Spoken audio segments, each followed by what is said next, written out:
I'm going to demonstrate how to make a ring.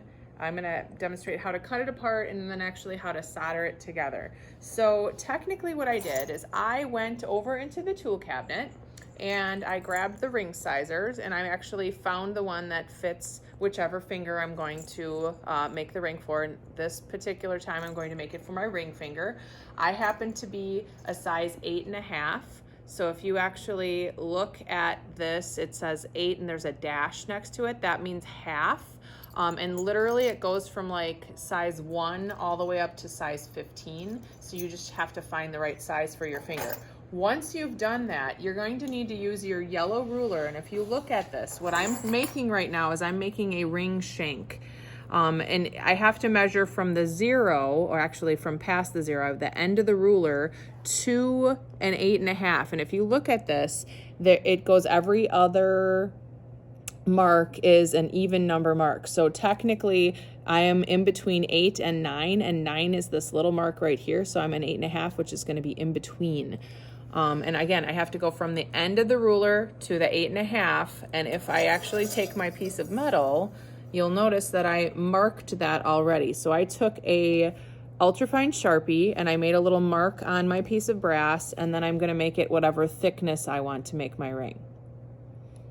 So in order to make my ring, what I'm going to have to do is cut this piece of brass in 2 places, and I'm actually going to cut it first the whole length.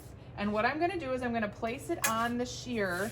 The shear actually has a measurement on it. It's actually just a straight edge. I'm going to put my piece of metal right up next to that edge, and I'm actually going to push it through the machine. And what I have to look for is in between here, I can actually see, hopefully you can see my mark moving, and I need to make it all the way up next to where the shear is. This is the part that actually cuts the metal. So I want to make that right on the edge. I'm going to hold it with my hand, and I'm going to take my other hand and pull on this lever.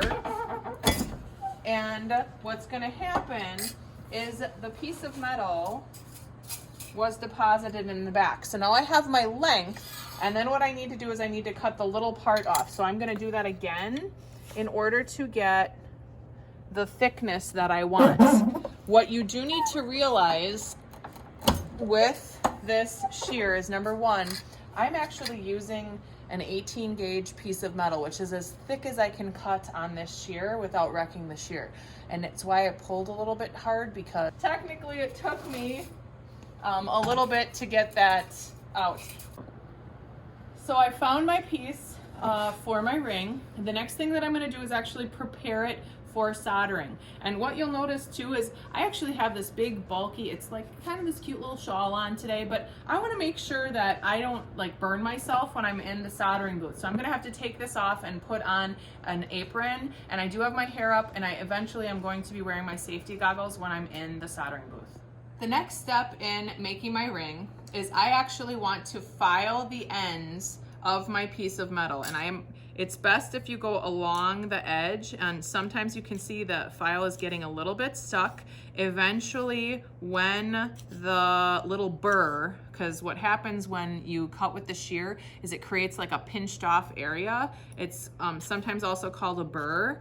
I can file that off, and I'm just making this as flat as I possibly can so that when I put the 2 ends together to solder them, that they work. So I actually have to flip it over. I'm going to file this end too. I can just see where I pinched it a little bit with the shear. And once I get that part flat, the next thing that I'm going to do is I'm going to take a piece of sandpaper, and I'm actually going to fold it over the end, and I'm going to sand this little edge. And part of the reason that I'm sanding this edge is I don't want to get any fingerprints or dirt on the part that I'm trying to solder. If I do that, if I get dirt or oils or anything on that metal, it's probably not going to solder. So if you can kind of see where I soldered and where I didn't. Then what I'm gonna do is I'm gonna take my pliers, and another thing I wanna point out too is I actually made a little bit of a problem there in my metal that I'm gonna have to go back and file and sand out later in order to have really good craftsmanship. So I'm just gonna bend this piece of metal, and I'm gonna try to get the ends as together as possible without touching them.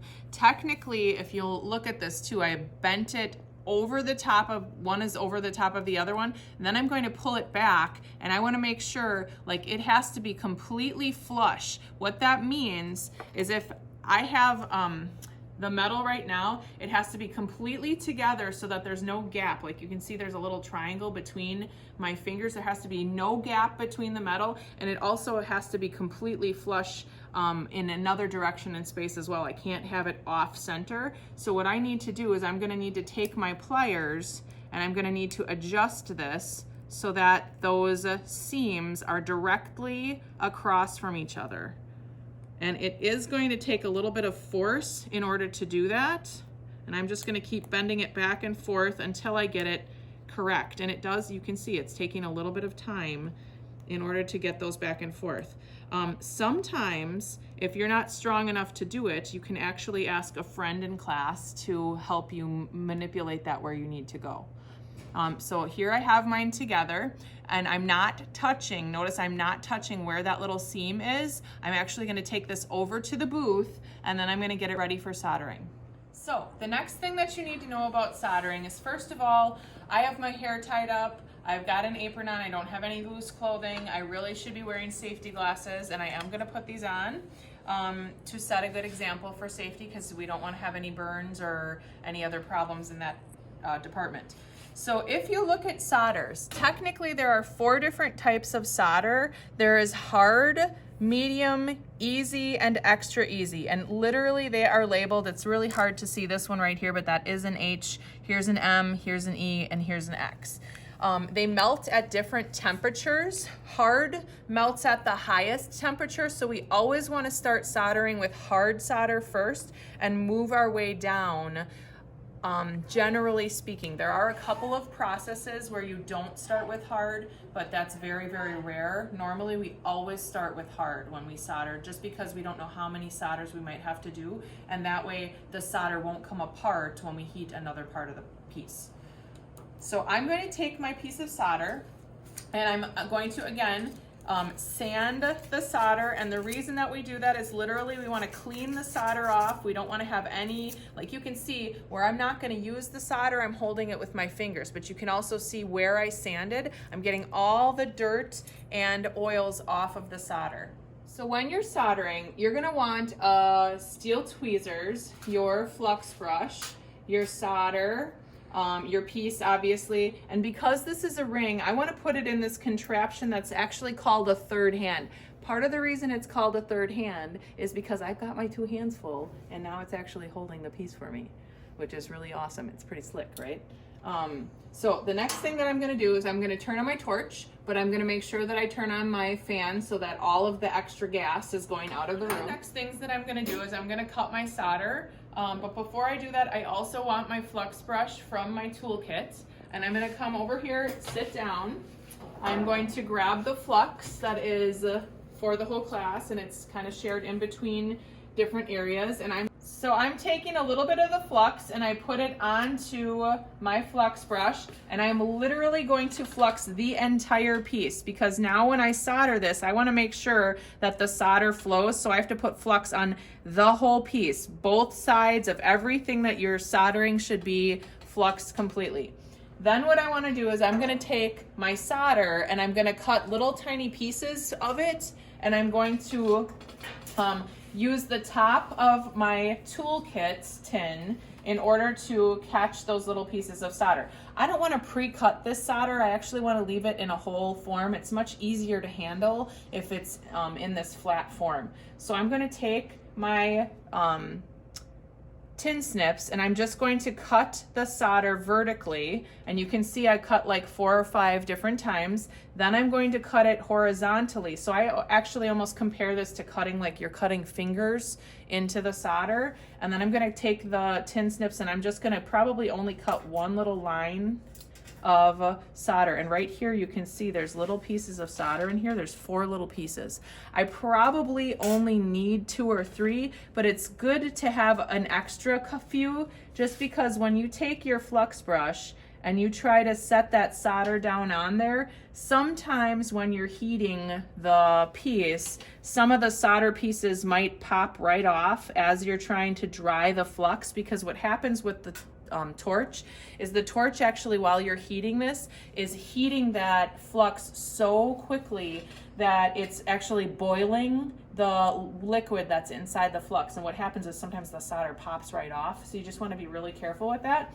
I put 2 little pieces on there. Then what I'm going to do, so the next thing that I'm going to do is I'm going to solder my piece. But before I do that, I'm just going to explain to you what I'm doing. So again, the way the torches work is the red part of the torch turns the gas on, and I would actually light the flame to do that. And then the green part actually adjusts the air, and that actually makes the flame either tighter or looser depending on what I'm doing. For a piece this big, I probably want a flame that's about this large, and it's a really tight cone flame. And part of the reason I'm explaining that right now is I do need to turn on the vent to make sure any gas comes away from the building, so that we are safe and that we don't have any explosions or things going on like that, because we want to stay safe.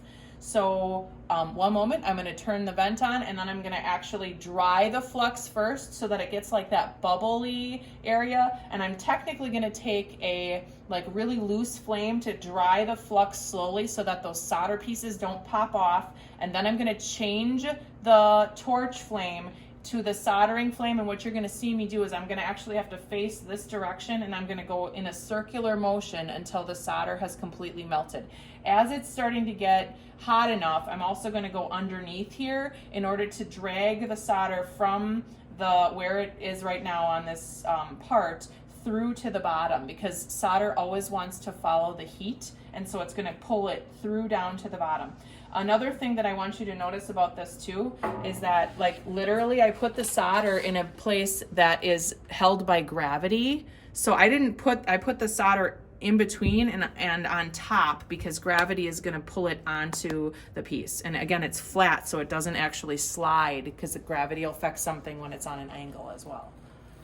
So now I'm going to actually turn on my flame.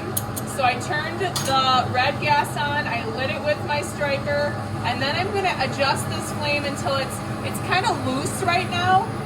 Part of the reason I'm doing that is I'm just going to gently heat this until the flux is completely bubbled up. And I don't want to leave it on there too long, because otherwise those little pieces of solder that are inside that ring may very well pop right off. And there you can see it's moving around a little bit as I'm trying to dry my flux. Another thing that I want to do is I can see that the solder is moving. I can actually take a tweezers, if I'm very, very careful, I can move the solder back over to the seam, because as I was doing this, the solder kind of wanted to jump away from me.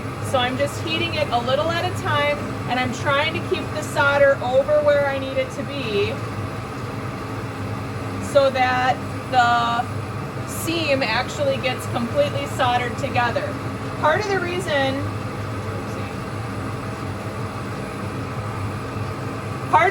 that we use solder is technically solder acts kind of like glue, and it permanently connects metal together.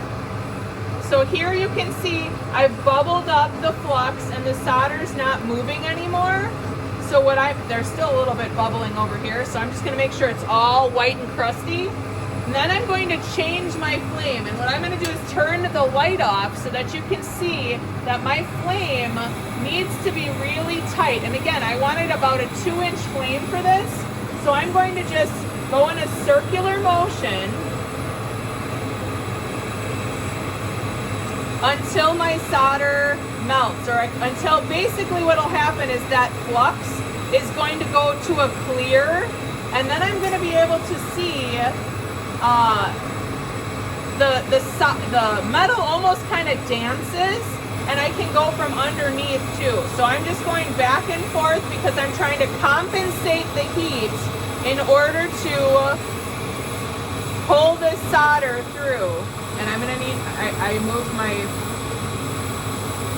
moved a little bit of the solder over, so I'm gonna have to heat it again. So here you can see it's getting really, really red, and there hopefully you saw the solder completely melted. It like just kind of disappeared into that metal, and right there you can see it's solidified again.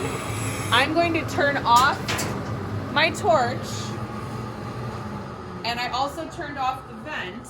And the next thing that I want to do is I'm actually going to use 2 tweezers, because right now this third hand that I put the ring in is quite hot, and I want to make sure that I don't burn myself. Oh, and I can actually see right now I didn't actually get the solder to go all the way through. So what I should really do is put this back in the third hand, put a little bit more solder on, and I want to make sure that the solder comes all the way through my seam.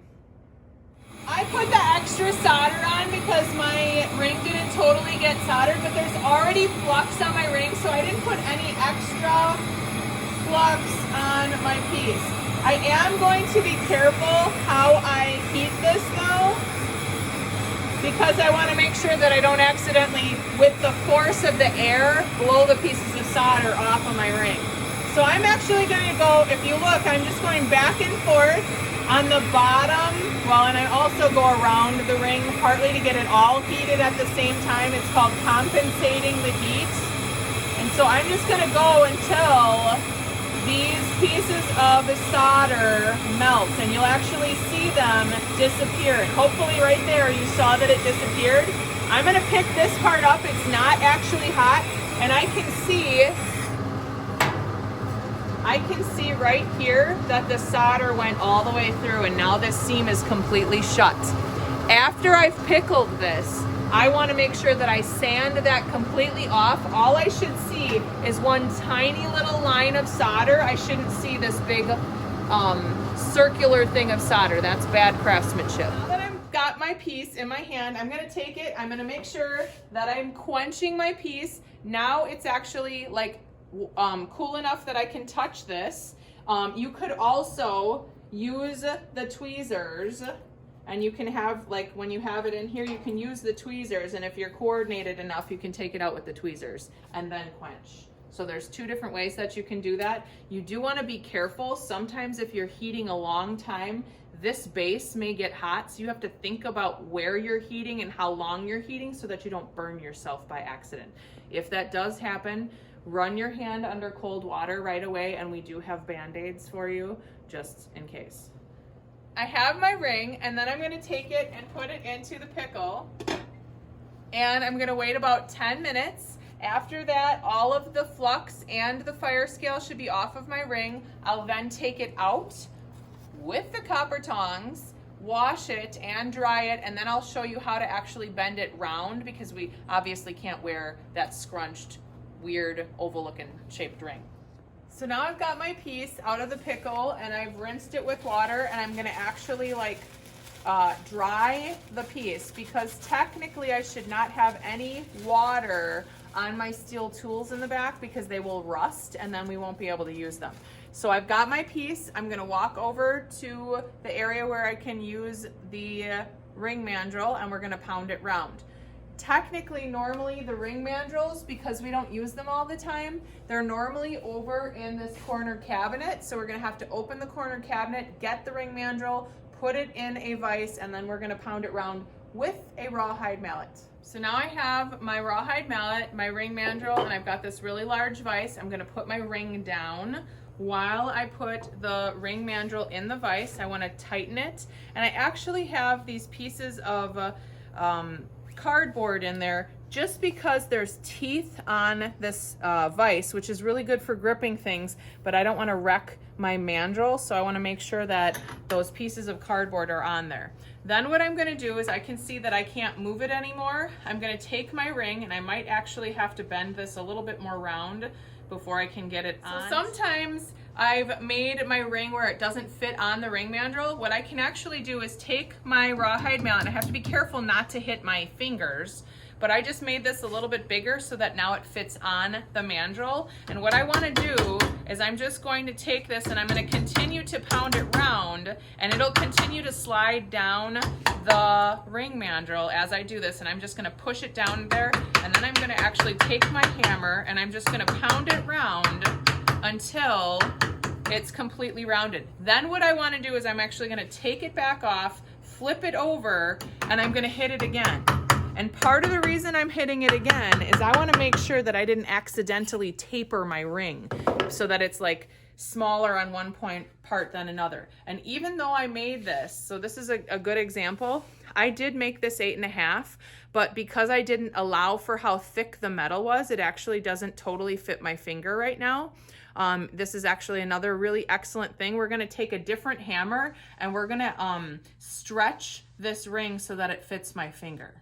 So now that I've figured out that my ring doesn't quite fit, I can actually stretch this metal by taking a metal hammer on the metal piece with a metal tool. The rawhide mallet, what it does is it only shapes the tool, so you're gonna get exactly the shape that you have, but if you need to make something bigger or smaller, you wanna take a metal hammer and hit with it. This is called a chasing hammer. This is a ball peen hammer. They're very similar. They both have a flat peen surface and they have a ball surface, but they're used for a little bit different things. A lot of times if I'm stretching a bezel, I'll use the chasing hammer, and sometimes if I'm stretching a ring, I'll use the ball peen hammer. And the reason for the difference is this hammer doesn't have very much weight, whereas this ball peen hammer actually has a little bit more weight to it, so it's actually gonna stretch my ring a little bit faster than if I use the chasing hammer. So I'm not hitting this with all my force. I'm just kind of tapping it a little bit at a time. One, making sure that I'm keeping it round. Two, I really want to make sure that I'm on the tangent of the circle with this surface so that I don't accidentally like get a hammer mark into my metal. It would be really hard to file and sand that out. And now I'm just going to check and see if it actually fits my finger. It doesn't yet, so I'm going to have to pound a little bit more. Another thing that I need to be aware of is even though I've soldered this, I might need to anneal this ring a couple of times in order to stretch it large enough for my finger. If you've measured correctly, you probably won't run into this problem, but just in case, I showed you how to fix it.